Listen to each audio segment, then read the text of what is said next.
Hello there, everyone. Welcome back to the 1894 podcast. We've just been talking about how bloody good our ex-players are before recording. Shame our current players are not so much living up to that mark at the moment. We'll talk all about it because we are a very, non-waffly Bristol City podcast. Focus on the point, try and get work done. Bristol City 1, Norwich City 2 was the latest result this midweek. Not midweek, weekend. It was a Sunday afternoon kickoff. No, not on a Saturday.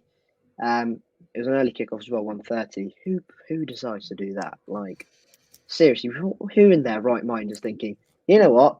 Bristol City versus Norwich, two mid-table teams.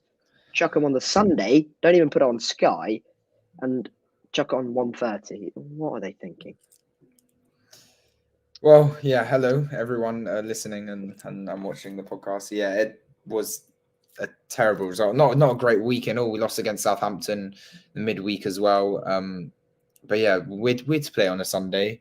But after that Saturday run of games and also the Friday night, we saw, well, obviously Leicester got a last minute winner. We saw lots of playoff chasing teams drop points, and we looked to our game. If we win that, we were at half time we were 8th. If we scored one more, we would have been 7th, 2 points off playoffs. And then the whole thing changes and we're looking up, we're praising Manning, but then an own goal and then just lack of clinicality, just a poor game and changes last minute goal. And now everyone's hating on Manning. We're saying get everyone out.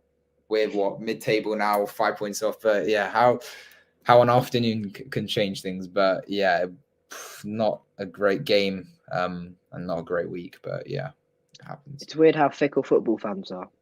That's all I was going to say.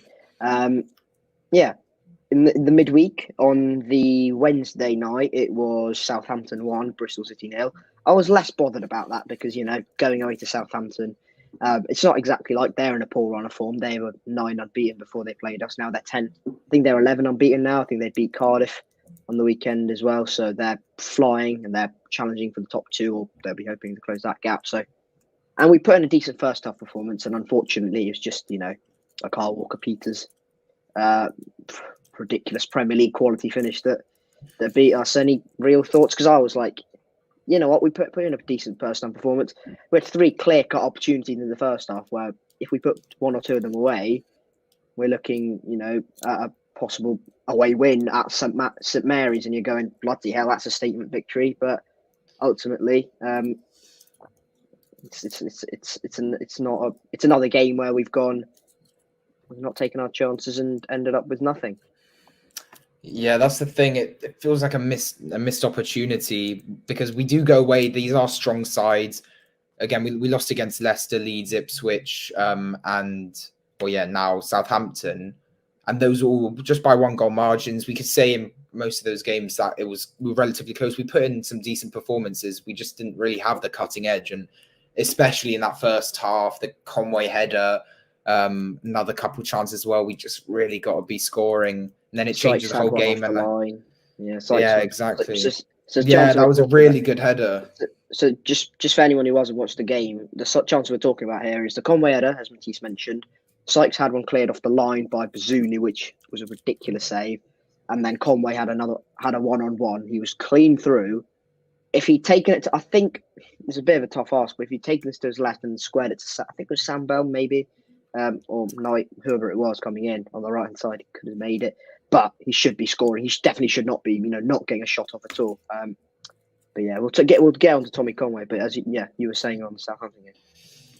Yeah, and then it kind of fell away from us in the second half. Early on, kind of pegged back. It's a brilliant finish, really. I mean, you can't really complain too much. He kind of pulls away from Matty James, and then it's just a brilliant finish. But after that, we didn't really have much going forward, and game kind of died off. And Southampton got all 3 points, but again, I think we could have got a point out of the game. I don't think we were bad in the first half. But yeah, again, I wasn't too fussed about that, though. Going into the weekend, and after that loss, I was still like, off the back of that Middlesbrough win. So I wasn't too frustrated. But again, we should really be picking up some results in games against top 4, top 6 sides. No, I agree. When we have that sort of opportunity, and especially those sort of clear-cut chances, which you don't really get against these top sides, you're meant to kind of take them. Fortunately for us at the moment, our big Achilles heel is going forward because we just don't take our chances, and it's so frustrating as a fan. Just, we don't. Let's be honest, we're not a team that's going to create 5-10 big chances in a game, even against bottom sides. We're not going to create that many chances. We're just not that good. Hopefully under Liam Manning we do create some more chances with our pattern of play or not, but at the moment we're not. That's just reality. So when we do get these chances, especially away from home at a top side, you've got to take them. We're just not doing it at the minute. So we move on to the weekend. Relatively optimistic. I'd say more so because the opposition we're playing, and not because we're all that. I'd say Norwich were going into this game, just completely shot of confidence. They looked beat. They looked just completely gone. Looked like David Wagner, their manager, was a dead man walking. And they come to Ashton Gate, desperately, trying to cling on to something. And what do Bristol City serve up? 3 points. This was the team that played for City. Not that it mattered, because we would have lost if we had bloody Lionel Messi in the team. Maybe not, but probably would have actually. It's Bristol City. Max in goal. Tanner, Dickey, Viner, Pring. He came back from a suspension against Southampton, which he served. Jason Knight in midfield alongside captain Matty James. Was it Matty James captain? Or was Andy Vyman captain? Doesn't matter. Didn't show much leadership. Yeah, I think it was Vyman though. It might have been. Again, it doesn't matter because it didn't show much leadership. Gardner Hickman, who was best. I'd say he was probably one of the best of the bad bunch. Andy Vyman off the left. Tommy Conway up top and Mark Sykes on the right/left. I don't really know where we played him, to be honest. That says a back 4, but I don't really know how we lined up, because at times in possession it was a back 3, and I think I said against Middlesbrough we tried to play with a back 3 in possession, and it was very evident to see it was Tanner, Viner, Dickey in a back 3, and Pring was bobbing up the pitch. Pring tucked in. Tanner made it. Tanner was the one going forward this time. It just didn't work. And it was Tanner, so Pring's tucked in. I think maybe Sykes was on the left. Sykes tucked in a little bit. Vyman was on the right. Conway up top, and there was a midfield 3. And then we kind of packed it in midfield, trying to outnumber them. And Norwich was still, moderately okay in midfield. The Norwich City team, if I can remember it, was Angus Gunn in goal, Jack Stacey, Shane Duffy, Kenny McLean, Dimi Yanulis.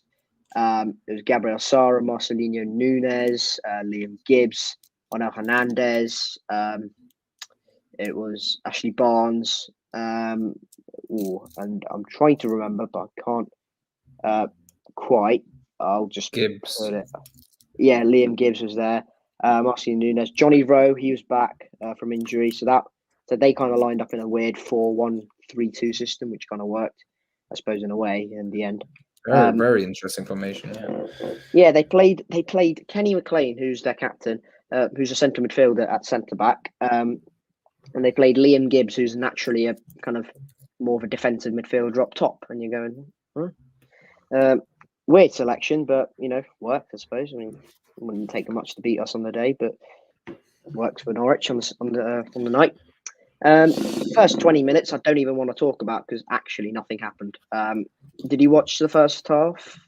I missed the first half, but I did catch up, and because I got back for the halftime Robin's TV show, so I saw the highlights and kind of the thoughts around it as well. But yeah, on that starting lineup, I mean, to put Tanner as more of an attacking player, which I just don't think he really is. I mean, he's been pretty solid recently as the right back on the right hand side, but just going forward, I think Pring gives just more of that threat. So yeah, and also obviously the midfield is kind of settled, and then Manning decided to bring Vyman in, which I thought was a bit interesting. I don't think he's been great recently. I didn't think he had a terrible game. I think he was better than he has been recently, but I would have thought he'd put Mehmeti on the left and then Sykes on the right would be better, because Sam Bell also has been a bit off form recently. And then Conway up front, and Conway's just, I mean, obviously he got the penalty against Middlesbrough and he scored against Rotherham, but he's had quite a few chances in the last couple of weeks and he just hasn't really capitalized on them. And these are moments where, like you said, we don't create a lot of chances in the game. We have to capitalize on the few that we have. And those are clinical moments where we will win games and get points. So, yeah, I mean, obviously I love Conway and he's a great striker, but yeah, he should be finishing a few more of them off up front. But yeah, first start of the game, kind of similar to Middlesbrough as well. Just not much going forward. Both teams not amazing. But then I remember, Well, Norwich for the first 20 odd minutes, just literally had set pieces all around the halfway line and tried to put in the box. Didn't really do anything. I thought we defended them quite well, to be honest. That final Rob Dickey at the back, and they remained quite calm. Ultimately, Norwich, I think, dominated possession for that period and tried to create chances, but didn't work. And they had control of midfield. Again, we didn't allow them much in the way of chances. Then Onel Hernandez goes and hits the post. He skins George Tanner. And anyone telling me, "Oh, George Tanner's good defensively," that was a disgusting piece of defending, because he utterly got skinned. Didn't even track back afterwards, which I found really, really bad. And not unlike George Tanner, because normally he's really committed, really 100%. He's the guy we go to if we need a sliding tackle, just to knock someone out. He just literally go into somebody and let them know he's there. And that was very unlike George Tanner, that performance. He gets skinned. Onel Hernandez cuts in, hits the post, and then we clear it. And then that seems to wake us up, I think. And after that, we start creating some pressure. We start getting on the ball a lot more. Eventually, I think the goal was coming a little bit. Do you want to talk us through that? Who was it? Jason Knight goal. Yeah, so the ball comes. Well, we kind of play it well through the midfield. I'm just watching it back now to remind myself. But yeah, it comes to Sykes on the right hand side. He puts the ball in. It does. Conway's at the back post. He doesn't reach it. But the ball comes out to Knight, and it's well taken. It's not that easy, those types of shots, when it's coming like that. It's kind of on the half bounce, but he connects it well with his laces, and then I think it goes through Tommy Conway's legs, but into the bottom left corner. And yeah, it's obviously it's just the right place, the right time. It's good to be in those positions and having this attacking threat. And yeah, you could say we get a bit lucky with the ball coming off the keeper, but it's a good attack. We created the chance, and then Jason Knight, he has a good finish on him. I think it's his first league goal. But he scored against Oxford as well. But yeah, we're 1-0 up. I thought, it was kind of coming. We were building a bit of attacking momentum. Sykes had a shot, I think, a bit earlier before that.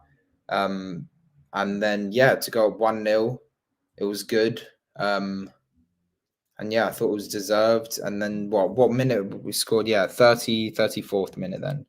And kind of the momentum fell our way after that. But yeah, it was a good goal. Good to see Knight back on the score sheet as well. I think I might have predicted that as well, but yeah, it's good. Yeah, so Jason Knight finishes it. Best attacking player on the pitch, I thought. Really good. Really offered a threat going forward, and was good in some positions, and was actually willing to put a cross into the box. Not that anyone was going to score it anyway, but there you go. And then after that, we have a huge couple of chances with Tommy Conway. Well, one big chance and another kind of still a good chance, but he's 1-on-1 down the left-hand side. Tommy Conway, he's not got any real pressure around him. He's just got to tuck it away. He said, "What are you doing, lad?" He kind of side foots it at 1 mile an hour and just puts it straight at Angus Gunn. It's shocking, this. And then it's a brilliant pass from Sykes as well. He finds him really well. But yeah, you're right. I mean, if anything, look at it. He could have cut to his left and then maybe placed it somewhere. But yeah, he takes the shot first time, and it's not the easiest of angles. But yeah, it's just not really threatening the goal that much, and it kind of goes straight to the keeper, and then out for a corner. Yeah, and then I think Angus Gunn makes another good save. I think that was before the goal. I think it might have been before the goal, but he tips it from a corner, and then that goes above. But then after the goal, Tommy Conway slipped in again. Mark Sykes cuts in down the left-hand side. Sorry, right-hand side. He's right-hand side, cuts in, plays it on his left foot, inside out, and then Conway kind of makes a run. Should have just whipped it first time, and it's a good save, to be fair to Angus Gunn. But those are the moments you've got to be looking at, and you just have to say you've got to score those chances, because as I said earlier, you're not going to get many against any opposition, I think, in the Championship. And when you do get, two big chances like that in that short period, you've got to take at least one of them. Just put the game not to bed, but you've got to put yourself in so much more of a comfortable position, because Norwich clearly looked completely shot of confidence, and at half time was their moment to regroup and then go out in the second half and potentially try something new. And then you've just got to kill them off. I think if it 1-0, I think the message from Wagner, the Norwich City manager, is, stay in the game, build up possession, try and create some chances. At 2-0, it is completely different, and we can't force that second goal, unfortunately. And unfortunately, right now, it is down to a lack of clinicality, not only from Tommy Conway, but also from our attacking players in general.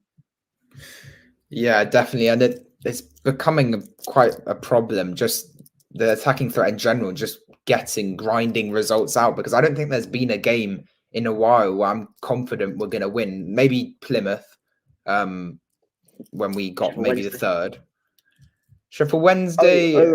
Right. Yeah. Okay. When during the game, I see. During the game, exactly. And just putting the game to bed, and what during that Plymouth game, I remembered that feeling when we went 2-0 up in 40 minutes or something. I was like, wait, we're actually fully dominating a game right now. We went 2-0 up inside 8 minutes, mate.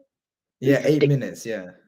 And I was like, wait a second, are we actually destroying a team right now? Are we gonna win pretty comfortably? And then they got one back, but then it was 4-1 in the end.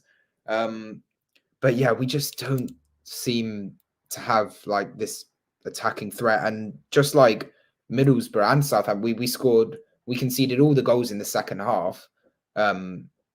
Two from Middlesbrough quite early on, and then obviously the Kyle Walker Peters, and then another 2 in the second half. But yeah, comes to the 59th minute. It's another goal from a City player, but in the wrong net. George Tanner, and that's another own goal within a week, which is always a shame. But yeah, the ball comes across the left-hand side.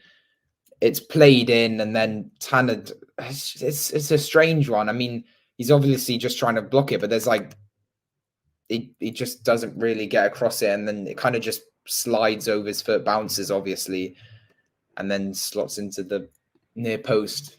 And yeah, Max doesn't really have a chance. It comes off quick. It's deflection. You can't blame him. But yeah, it's unlucky, but it's also poor from Tanner. That shouldn't really be happening. That the force on the cross wasn't even that hard, and it kind of just feels like it just moves past Tanner's ankle, and yeah, a 1-1, and then the whole game changes. And I thought we were defending pretty well as well. We were holding our lead well, and I thought maybe just another chance could put this game to bed 2-0 or hold on to a 1-0. But yeah, 1-1, and then at that stage I'm like, we're definitely gonna concede another before the end. To be fair to Norwich, that ball from Sarah in the central position to then move it left hand side to that was a beautiful pass. It's a beautiful. Yeah. Apart from maybe a couple of our players, no one really is doing that for City, and that's they still have that quality. Norwich, despite their league position, they are a really, really good side still. With the players they have, and some quality. Sarr, one of them, Marcelino Nunes, Yanulis, one of them as well. So they've got really good. I think they've still got quality in that team. To be fair, but yeah, it's it's kind of that corridor of uncertainty, isn't it? He's a bit unlucky, Tanner, but it's again, as you say, it's not great either. And then Bristol City, for once, actually try and force the issue onto Norwich. Well, we tried. That's the main thing. We tried. Didn't do anything. Didn't really create a massive chance at 1-1. And for 30 minutes, we have all the possession, have all the territory, and then Norwich hit us on the counter attack in the 95th minute. And I just remember, as soon as that long ball went from goalkeeper to forward, I just remember going, shit, we're going to concede here. It's exactly what happened. It's just so frustrating, and I thought we put those days behind us. I remember, a couple seasons back and last season as well, just these late goals, and it's just like you said, we had all the momentum on our side. It looked like it's either a draw or we're gonna find the winner in the dying stages. But it comes all the way from a back, long ball over. Viner looks like he's got it covered, but Ida kind of gets around him, gets goal side of him, and it is, unlike Viner, it is pretty poorly defended. He gets in front of him. It's a good finish. O'Leary can't really do much, but it is poor defending. He gets round him too easily, through on goal, and then bottom right corner, David Wagner runs onto the pitch. It's limbs for Norwich. The away end goes wild, and it's another last minute goal conceded. And from 1-0 up at half time, and we've thrown all 3 points away. I mean, even at 1-1, I think I would have been a bit disappointed, but I reckon a point was probably fair, or us winning. But it was heartbreak at the end. It's just so frustrating. But I think that the reaction in general towards like Manning and stuff is just a bit too much, because these games happen. You can't switch up opinions after 1 week and get on the back of him like that. Because if we won that game, everyone's saying Manning at the helm, we're getting playoffs, we're 2 points off, we're 8th place, look at us fly, and the whole story changes. But it was a frustrating day. I think a lot of people's concerns are, especially in that second half, when we were 1-0 down, 1-1, when it went 1-1, you're kind of asking for some sort of urgency in attack. And I agree, there wasn't really much urgency in attack when we did try and force the issue. But it's also got to somewhat be on the players as well, because there was no real movement up front. And that's not something Manning... That's something you learn when you're in the academy and whatnot, clever movements and trying to pull the opposition one way and then move the other and whatnot. We didn't move the ball quickly enough from side to side. Whenever there was space, whenever we had the ball on the, let's say, for example, if we had the ball on the left, there was always space on the right. We had to move the ball within 2 passes from left to right, and we did it in 3, 4. We did it at pedestrian pace. We did it at walking pace, and we just did not create chances at all. And I think that's where people's concerns are. And I want to say that hopefully, once the players, these set of players get used to playing under the system and under Manning, hopefully they get better at passing the ball with more efficiency and more urgency, because I think that's when we'll be hopefully Manning teams are at their peak. Oxford, for example, they weren't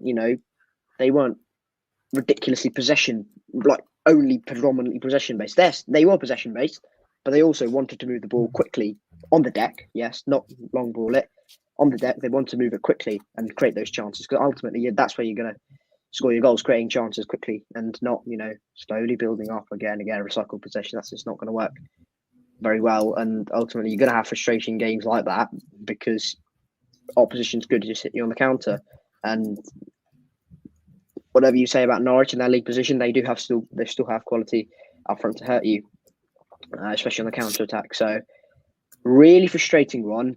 and a really big missed opportunity, because we could have closed the gap really, really close and been within touching distance of the playoffs, but it's just not worked out to be that way. But now Huddersfield away, pretty good opportunity to go ahead and do that. It is a good game to have next. But again, it's kind of one of those games where we're going to be restricted from a lot of chances and a lot of football, basically. And it's not going to be easy. Huddersfield as well have been, well, obviously they haven't been great this season. They are unbeaten in their last 3. They got a draw against Southampton. They beat Sunderland, then they drew against Swansea on the weekend. But yeah, last thoughts on this game. Like you said, I think it will take a bit more time, and then hopefully in the January window, Manning does have some money to play with. I feel like a lot of people are talking about more of a target man and someone who can give us like at least 15 goals a season or something like that, like a Jeju, to finish off and be more clinical.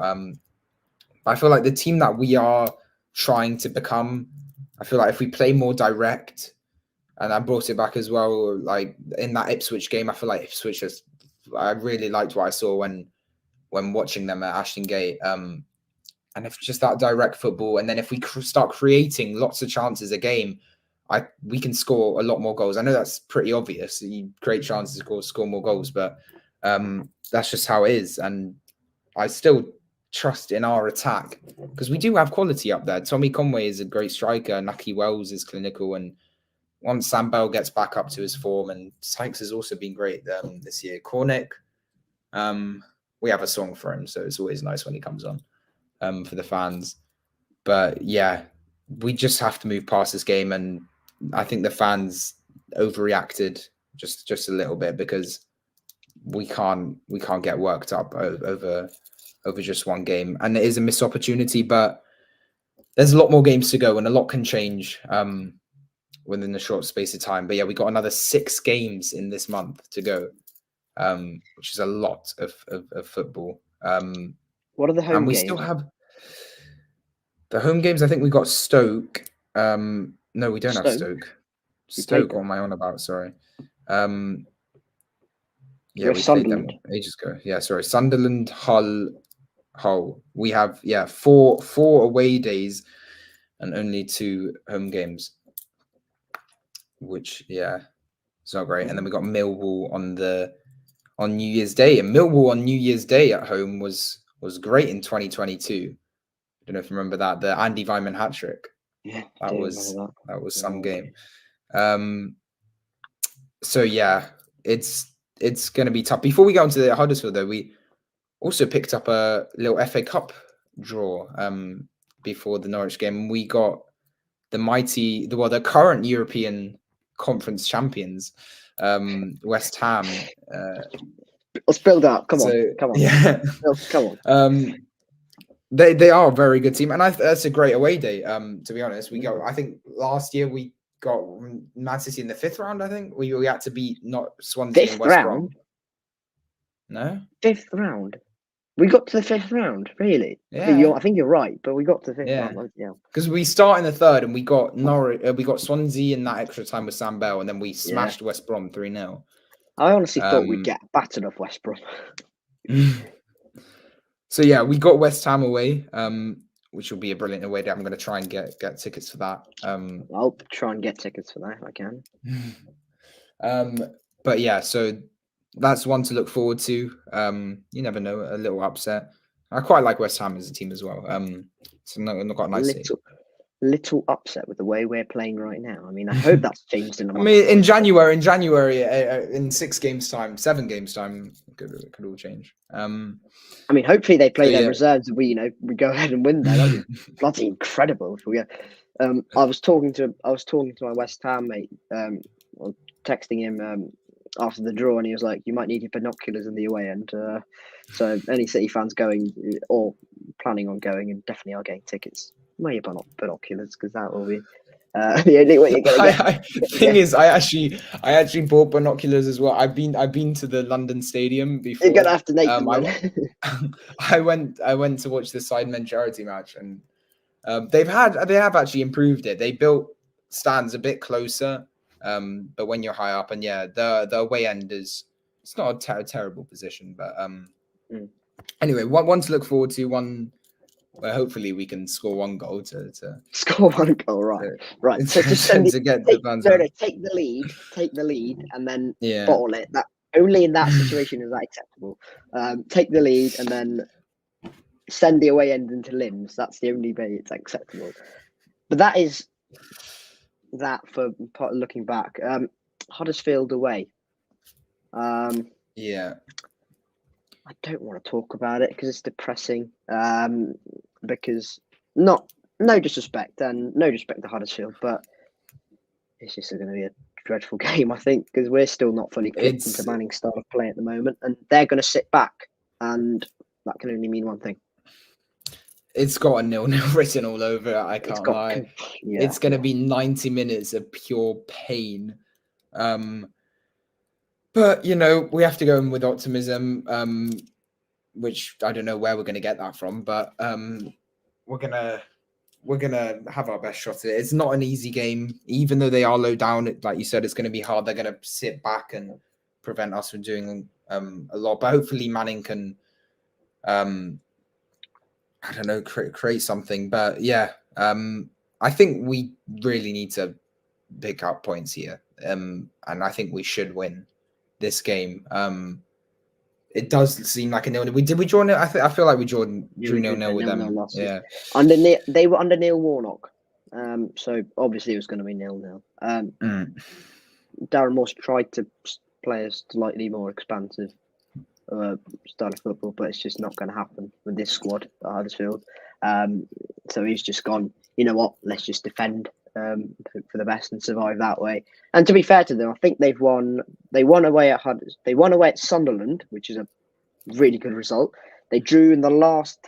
It was a gut-wrenching one at Swansea. I think they drew in the last minute, and then they got a draw against Southampton as well, which is again not an easy one, not an easy game at all. They had 23% possession against Swansea away, and 24 away at Sunderland, 22 against Southampton, 24 against Hull. So they're not going to keep the ball at all, and they're definitely going to just sit back and trying to just make it difficult for us. And we need to make sure we have got the quality going forward to break them down and take our chances, because as I said earlier, especially against a team that's going to be in a low block, we're not going to get many chances. So the ones we do get, Conway, Sykes, Mehmeti, Bell, Byman, whoever it is, Cornick, they're going to have to take the chances. Do you think we'll get a bit of switching of our front line? Because at the moment it's not working.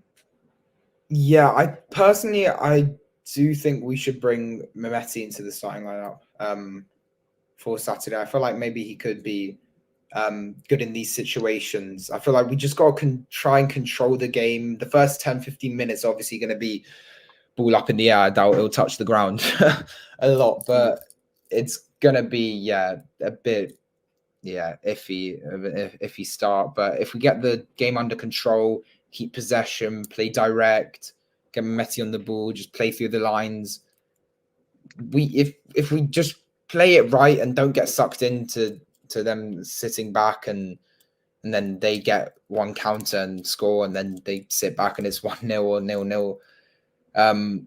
I think we do have a good chance. Personally, I'd put Mehmeti, Conway and Sykes up and then the rest of the same lineup, because we don't really have that many options. I think Naismith is out for a few months probably now, and I think it was a few weeks. I think it was a few weeks. I think it might have been a few weeks, but Rob Atkinson's been set back a bit longer than we initially thought he would be.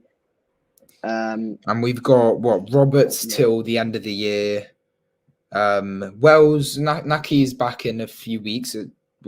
Back to training should be, and then it says here Atkinson late December, but could be a bit longer than that. And then we got McCrory set to be back in the new year, but it will take a few games after that. I think we need Ross McCrory desperately. If I'm being honest, I think he could be a real game changer when he comes in. I want to say game changer because he is right back, but we need. I mean, if we play him in different positions, like because he can play in a few different positions, and at that right back, I feel like maybe some more consistency, and then we could, because we don't really have it with Tanner, that attacking sense with him. So maybe McCrory can create some more chances down the right. But I'm very excited to see him play because it's been a while since we've signed him, and we've all been looking forward to see him step on the pitch. Yeah, so I'd agree with that, to be honest. I'd vouch for Mehmeti to start against Norwich. That didn't happen. We started with Vyman, and let's be honest, completely ineffective. You could just give me the well, he gave us a lot of energy and he gives us experience. I don't want to hear that argument anymore. I'm a bit fed up, to be honest. And I'd rather someone just, be a little. If someone is completely, non-existent for 70 minutes, but then pops up with a goal or assist or something like that, I don't care. But Vyman just did not look like doing anything at all. And yeah, literally wasn't ideal. I think the way to put it was I barely noticed him, and that's probably the way to describe it. Apart from that, maybe look at. Oh, I would have said George Tanner, but who have we got options at the moment? A right back, no well.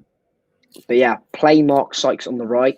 Don't play him at left wing back or wherever he's played. I don't know why we did that. Why, when we have the positions to play in their best place, why not, instead of like moving Vyman? I just feel like Vyman doesn't. He's a great. I love the guy, but let's be honest, he's on his last season, and he's barely making it now. He hasn't really been effective. When's the last time he scored a goal? Was it Blackpool or? Did he not score this? Has he scored this season? Has he not? I don't think he has. I don't remember him scoring. I'll check. He's been no, he hasn't. I mean, 0 goals, 0 assists in 13 matches. Look, I love the bloke, and I'll always be grateful for that 21-22 season where he was brilliant. I love the man, but for crying out loud, we need something different. He hasn't scored since April. Yeah, this is against Rotherham. Yeah, it's a shame, but it does happen. He is 32 now.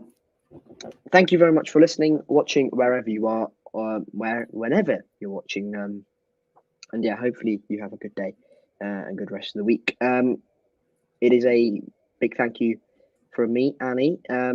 Matiss, do you want to say goodbye, and then we can end this disastrous game?